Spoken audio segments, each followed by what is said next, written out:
Notice this.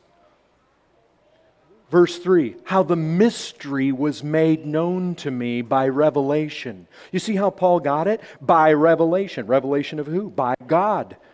You keep reading here. Go to verse 5, which was not made known to the sons of men in other generations, as it has now been revealed to His holy apostles and prophets by the Spirit. You keep going. Verse 7, of this gospel I was made a minister. Not I took it upon myself to become one. Men, you men who are interested in the ministry, you need to grasp this. Jesus Christ gave gifts to men, not only apostles, but prophets, evangelists, pastors / teacher. They're all in the same category. They are given to men. Paul says, I have a ministry, but I did not dream this up. I have a revelation. I have something that was given to me, a stewardship of God's grace. It was given to me. You keep reading here in Ephesians 3 rather, of this gospel. I was made a minister according to the gift of God's grace, which was given me by the working of His power to me. Though I am the very least of all the saints, this grace was given to preach to the Gentiles the unsearchable riches of Christ. It was given to me. Men, you need to recognize something.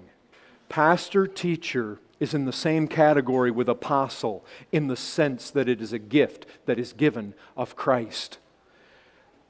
Some people have this idea that you go to Bible college or you go to seminary and you become one. Some people have this idea that because I want to become one. Let me ask you this. Has God come to you and given you something that you did not have before? Has God entrusted you with a stewardship? Has God given you a ministry? Has God revealed something to you? Has God given you gift? Has God given you power to be able to carry this out? Notice what Paul said.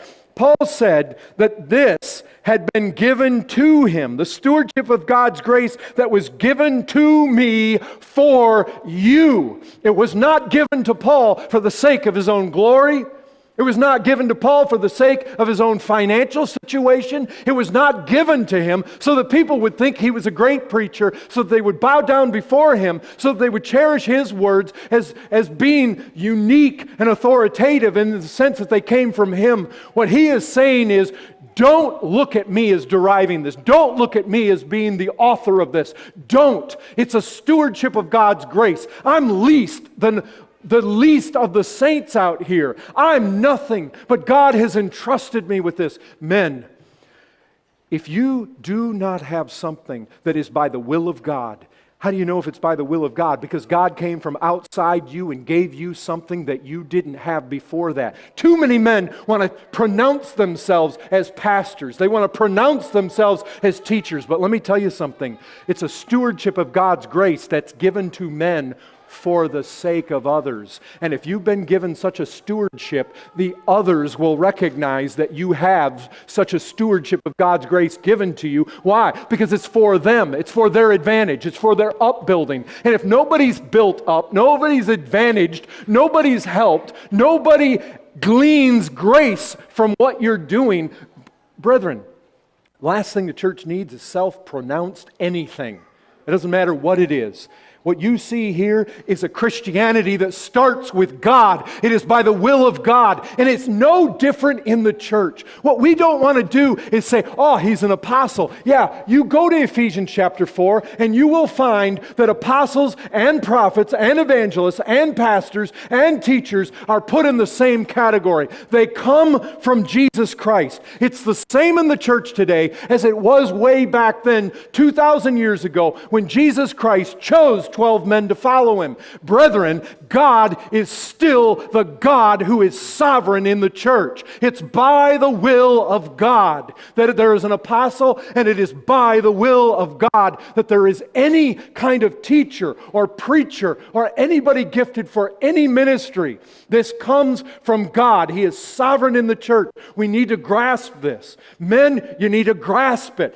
Don't enter any ministry if you just have some inclination, some self-serving desire to do so. If God has not broken into your life from the outside, come to you and made you what you weren't before, gifted you in a way you were not gifted before, given you a ministry, the grace of God being given to you, poured out on your life, poured out on your gift, poured out on your character, where you know God has come. This is real Christianity. This is the Christianity of Scripture. It is God coming in. It is God stepping in. It is God doing something.